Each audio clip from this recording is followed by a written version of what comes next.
Hello and welcome to all. आइए देखते हैं नरेशन चैप्टर में डायरेक्ट इनडायरेक्ट को चेंज करना कैसे सीखते हैं। तो चेंज डायरेक्ट से इनडायरेक्ट में चेंज करने के लिए तीन पार्ट में इसको डिवाइड किया जाता है। पार्ट ऑफ स्पीच में चेंज करना होता है, टेंस में चेंज करना होता है और पर्सन में चेंज करना होता है।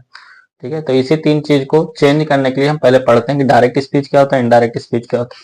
डायरेक्ट स्पीच होता है जब किसी भी स्पीकर के द्वारा डिलीवर्ड किए गए स्टेटमेंट को एज इट इज लिख दिया जाता है, तो वो क्या कहलाता है, डायरेक्ट स्पीच। डायरेक्ट स्पीच को हमेशा इन्वर्टेड कॉमा के अंदर लिखते हैं। ठीक, किसी चीज को डिफाइन करके हम लिख सकते हैं direct speech a statement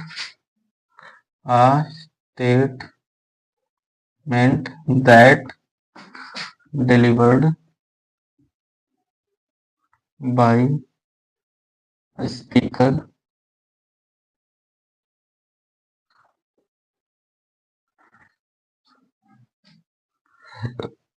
right as it in inverted comma inverted comma called direct speech. इसी स्पीच को दूसरे के द्वारा डिफाइन करवाया जाता है तो उसको इनडायरेक्ट स्पीच कहा जाता है। ठीक है, तो हम देखेंगे कि क्या क्या चीज कब कब चेंज होगा। डायरेक्ट स्पीच के part of direct speech. Part of direct speech. Radha said to Mohan I am busy today. ये राधा का स्टेटमेंट है। राधा कहती है, इससे कहेंगे तो मोहन से कहती है कि मैं आज बिजी हूँ। ठीक, तो ये एक स्टेटमेंट हो गया, तो इसी को हम बोलेंगे डायरेक्ट स्पीच। क्या कहलाएंगे, डायरेक्ट स्पीच। ठीक, और इसी को कहेंगे नरेशन। अब देखो इसके पार्ट्स। तो पहला क्या पार्ट्स होगा, जो इन्वर्टेड कॉमा के बाहर रहेगा, इसको कहा जाएगा रिपोर्टिंग वर्ब। रिपोर्टिंग वर्ब कहलाएगा। और ये क्या कहलाएगा, रिपोर्टेड स्पीच कहलाएगा आपका। रिपोर्टेड स्पीच कहलाएगा। समझ आया, ये रिपोर्टिंग वर्ब है, ये क्या है, रिपोर्टेड स्पीच हो जाएगा। अब रिपोर्टेड स्पीच के बाद में, इस रिपोर्टेड स्पीच में जो वर्ब यूज हो रहा है, जैसे इज हो गया, आई एम हो गया, आर हो गया, इसको वर्ब ऑफ रिपोर्टिंग स्पीच कहा जाता है। रिपोर्टिंग स्पीच का वर्ब, और रिपोर्टिंग स्पीच के वर्ब में ही चेंज किया जाता है। उसके बाद अदर पार्ट्स में चेंज किया जाता है, प्रोनाउन में चेंज किया जाता है।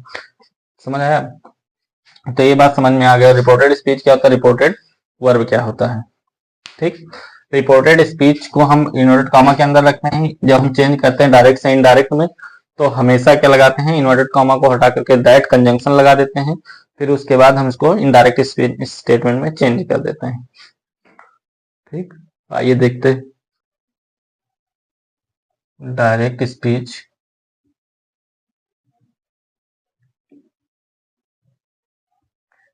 इस रूल को पढ़ने के लिए हम तीन तरह से चेंज करेंगे। ठीक, चेंज इन पर्सन होगा, change in person, change in tense और चेंज इन अदर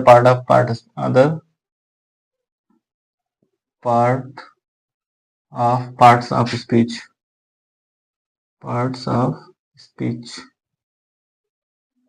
ये तीन तरह से हमको चेंज करना होगा। टेंस में चेंज होगा, पर्सन में चेंज होगा और अदर पार्ट ऑफ स्पीच में चेंज होगा। इन दोनों में हमेशा चेंज होगा, इसमें हमेशा चेंज नहीं होगा। तो हम इसको चेंज करके इसके साथ देखेंगे कि ये कब नहीं चेंज होता है, वो कब चेंज हो जाता है। इन दोनों पॉइंट्स को पढ़ने के लिए हम सबसे पहले चेक देखेंगे कि चेंज इन पर्सन कब कब चेंज होता है। तो ये सेकंड पॉइंट होगा, ये क्या होगा, थर्ड पॉइंट हो जाएगा। इरेज करते हैं इसको। Change in person and tense भी लिख देते हैं। देखिए, पहला आपको स्टार बना के रूल बना लिख लेना है। पहले ही रूल लिखना है कि inverted comma replaced inverted comma replaced by conjunction that.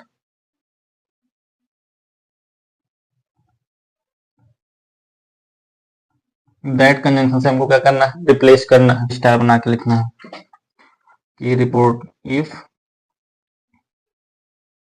Reporting verb is in present tense. हमको पता कैसे चलेगा कि प्रेजेंट टेंस में है, तो प्रेजेंट टेंस में होने के लिए उसमें is am are was were आना, इज एम आर होना चाहिए, हैज हैव होना चाहिए, डू डज होना चाहिए, या तो उसमें सेज होगा। तो इज एम आर से आपको बहुत कम सेंटेंस मिलेंगे, सेज सेंटेंस आपको मिलेगा। तो सेज लिख लीजिए या से या सेज, इसमें से कोई भी वर्ड आपको मिलेगा, या तो फ्यूचर में और फ्यूचर के लिए बिल या शैल आएगा, बिल आएगा या शैल। अगर रिपोर्टिंग स्पीच में बिल या शैल मिलेगा, is am are has have मिलेगा, डू डज मिलेगा, या तो से और सेज मिलेगा, तो सेंटेंस रिपोर्टेड स्पीच में कोई भी चेंज नहीं होगा। ठीक। तीसरी पॉइंट हमको चेंज इन पर्सन देखना है। चेंज इन पर्सन जो होता है ये इस रूल को फॉलो करेगा। ठीक। SON, इसका मतलब फर्स्ट पर्सन होता है, फर्स्ट पर्सन प्रोनाउन है सारा। ठीक। Second person pronoun, second person pronoun, और ये होगा third person pronoun, person pronoun. First person pronoun किसके सब्जेक्ट के अकॉर्डिंग चेंज होगा, अभी ये क्लियर हो जाएगा जब सेंटेंस आप सॉल्व करेंगे तब। और दूसरा हो जाएगा सेकंड पर्सन प्रोनाउन ऑब्जेक्ट के अकॉर्डिंग चेंज हो जाएगा। थर्ड पर्सन किसके अकॉर्डिंग होगा, नो चेंज होगा। तो आप first person pronoun, second person pronoun, third person pronoun के बारे में जान ही रहे होंगे। ठीक। नहीं जानते तो आप लिख लीजिए इसके आगे। फर्स्ट पर्सन प्रोनाउन में आता है आई और we, third person pronoun, second person में आता है खाली यू, थर्ड पर्सन में बचे हुए हेल्पिंग वर्ब आते हैं। समझ में आया? तो इसका स्क्रीनशॉट ले लीजिए, इरेज करते हैं। आइए देखते हैं, हम चेंज इन पर्सन देखेंगे और चेंज इन टेंस। ठीक। Change in person and tense, change in person and tense.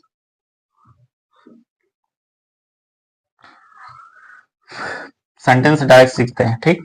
तो हम लिखेंगे Ram says to Mohan, comma noted comma I am. तो यहाँ पे हम देखेंगे कि हमको सेज मिल गया है। ठीक। सेज मिल गया तो ये प्रेजेंट में है, किस में है, प्रेजेंट में। और हमने लिखवाया है कि प्रेजेंट टेंस में अगर रिपोर्टिंग स्पीच आ जाएगा तो रिपोर्टेड स्पीच को हमको चेंज नहीं करना है, सेम ही रहेगा। लेकिन एक ब्लंडर हो गया, आपको प्रोनाउन को चेंज ही कर देना है। समझ आया? चलो यहां पे हम लिख सकते हैं राम सेज, सेज किसमें बदल जाएगा, बोलिए सेज किसमें बदल जाएगा, तो टेल्स में चेंज हो जाएगा। लेकिन अगर ऑब्जेक्ट आएगा तो ही चेंज होगा, अगर ऑब्जेक्ट नहीं रहेगा तो सेज का सेज ही लिखा जाएगा। क्या होगा, सेज का किस में चेंज होगा, टेल्स। टेल्स किससे, मोहन से। इन्वर्टेड कॉमा हटा करके क्या लिखेंगे, दैट। इतना तक हमने बता दिया। अब देखो आई और बी हमने लिखवाया कि फर्स्ट पर्सन प्रोनाउन है। अब फर्स्ट पर्सन प्रोनाउन बता रहा है सब्जेक्ट के अकॉर्डिंग चेंज होगा। अब कौन सा सब्जेक्ट हम लेके आएंगे, ये तो खुद ही सब्जेक्ट है ना आई, लेकिन ये सब्जेक्ट ढूंढेगा रिपोर्टिंग वर्ब में। तो रिपोर्टिंग वर्ब में सब्जेक्ट क्या है, राम है। तो राम के लिए हम कौन सा प्रोनाउन लेके आएंगे, ही। अगर यहाँ लड़की होती तो हम क्या लेके आते, शी। अगर यहाँ बॉयज लिखा होता तो क्या लेके आते, दे। मतलब जो यहाँ सब्जेक्ट लिखा होगा इसके अकॉर्डिंग हमको यहाँ पे चेंज प्रोनाउन रखना है। ही हो गया। अब हमको अंदर तो कोई भी चीज चेंज नहीं करना है कि चेंज करना है। अगर प्रेजेंट में है तो प्रेजेंट में लिखना है, पास्ट में होगा तो पास्ट में। इज, इसमें इज के साथ क्या लगेगा, ही के साथ इज राइटिंग अ बुक। ठीक। ये इनडायरेक्ट में चेंज हो गया, किसमें है ये, इनडायरेक्ट में। दूसरा देखते हैं, Sita says to prince, Sita said to prince. तो यहां होगा सीता सेड्स का हो जाएगा टेल्स, किसमें चेंज होगा, tales.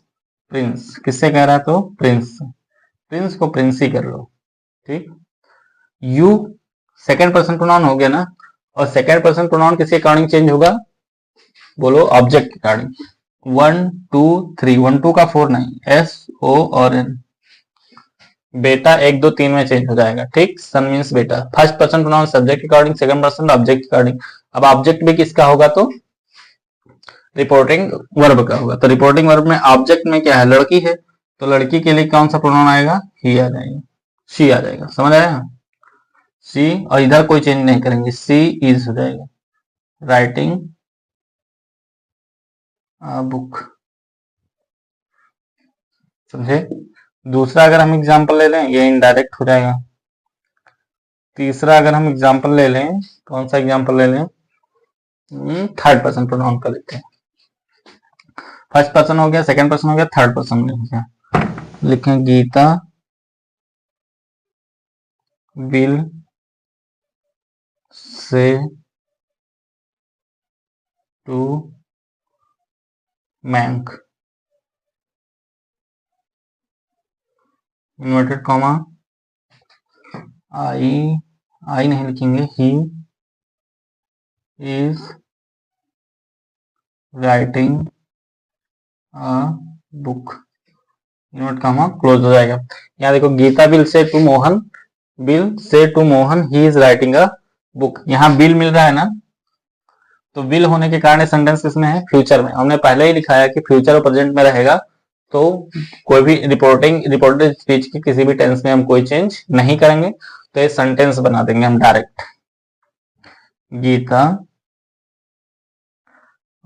Will say Mohan Mayank, Mayank. Reporting verb के सब्जेक्ट के अकॉर्डिंग चेंज होगा, सेकंड पर्सन प्रोनाउन होगा तो रिपोर्टिंग वर्ब के ऑब्जेक्ट के अकॉर्डिंग चेंज होगा, थर्ड पर्सन प्रोनाउन होगा तो रिपोर्टिंग थर्ड पर्सन प्रोनाउन में कोई भी चेंज नहीं होगा। हमने टेंस में चेंज देख लिया कि अगर रिपोर्टेड स्पीच में प्रेजेंट टेंस रहेगा या फ्यूचर टेंस रहेगा, तो रिपोर्टेड स्पीच में कोई भी चेंज नहीं करना है। समझ में आ गया कि नहीं? ठीक, आई होप कितना बात आपको समझ में आया होगा। इसका नेक्स्ट पार्ट देखेंगे हम। आइए देखते हैं इसका next part, change in tense. यहां पे हम लिख देते हैं प्रेजेंट सिंपल का, प्रेजेंट सिंपल। पहचानने के लिए हमको हेल्पिंग वर्ब भी लिख देते हैं कि यहाँ पे डू आएगा, डज आएगा, या मेन वर्ब में एस या एस आएगा। ठीक, अगर इस तरह से कोई भी कंडीशन आती है तो हम इसको चेंज करेंगे पास्ट सिंपल में, पास्ट सिंपल। और पास्ट सिंपल में चेंज करेंगे तो कैसे चेंज होगा? तो मेन वर्ब की क्या आएगी? सेकेंड फॉर्म आ जाएगी, और या तो क्या आ जाएगा? डिड आ जाएगा। डू डज के पास साथ में डिड आएगा, मेन वर्ब में एस एस होगा तो सेकंड पर्सन प्रोनाउन या मेन वर्ब की सेकंड फॉर्म आ जाएगी। प्रेजेंट सिंपल के जब बाद आता है प्रेजेंट, प्रेजेंट कॉन्टिन्यूअस,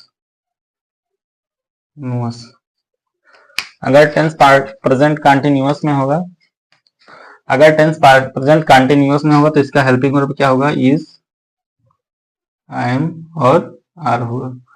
ठीक, ये चेंज हो जाएगा पास्ट कॉन्टिन्यूअस में, पास्ट कॉन्टिन्यूअस में was और वियर में चेंज होगा। समझ आया? अगर पास्ट प्रेजेंट कंटिन्यूअस होगा तो पास्ट में चेंज होगा। हेल्पिंग वर्ब आपको याद करना है, टेंस याद करिए चाहे नहीं याद करिए। प्रेजेंट परफेक्ट,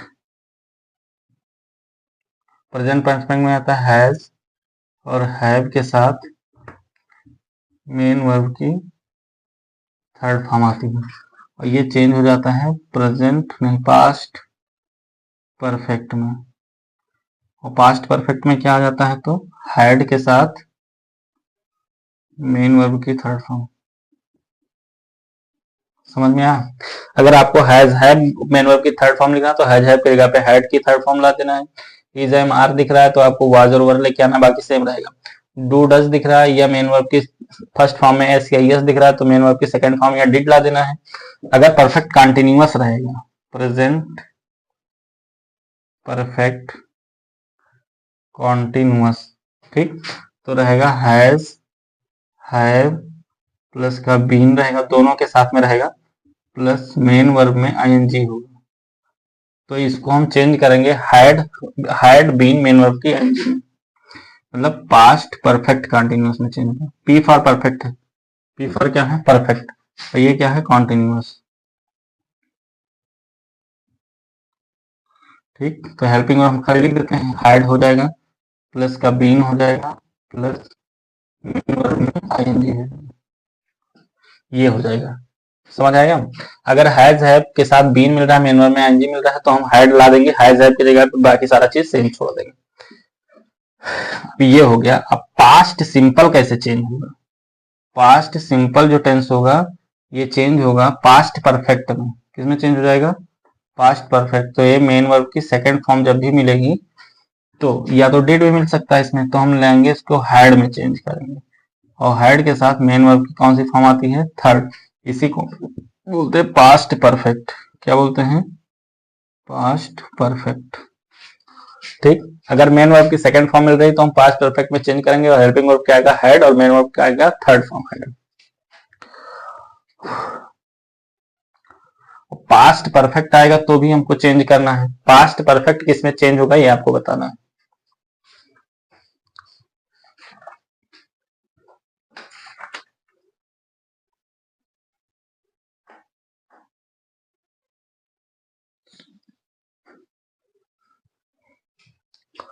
बोलिए, पास्ट परफेक्ट आएगा तो चेंज होगा।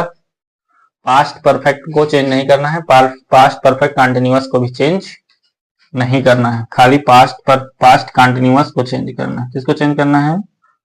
पास्ट कंटिन्यूअस में वाज या वर आएगा तो किसमें चेंज हो जाएगा ये? बोलो, पास्ट कंटिन्यूअस आएगा तो किसमें चेंज हो जाएगा? Past perfect continuous. Past perfect continuous में चेंज हो जाएगा। हेल्पिंग वर्ब क्या आएगा? हैड प्लस हैड के साथ बीन आएगा प्लस मेन वर्ब में आईएनजी आएगा। ठीक, इतना ही टेंस खाली हमको चेंज करना है। 1 2 3 4 5 6। दो और हम लिख सकते हैं।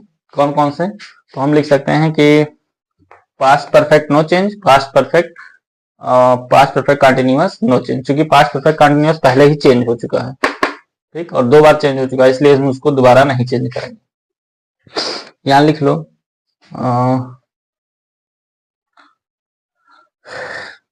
फ्यूचर इंडेफिनिट भी चेंज होता है।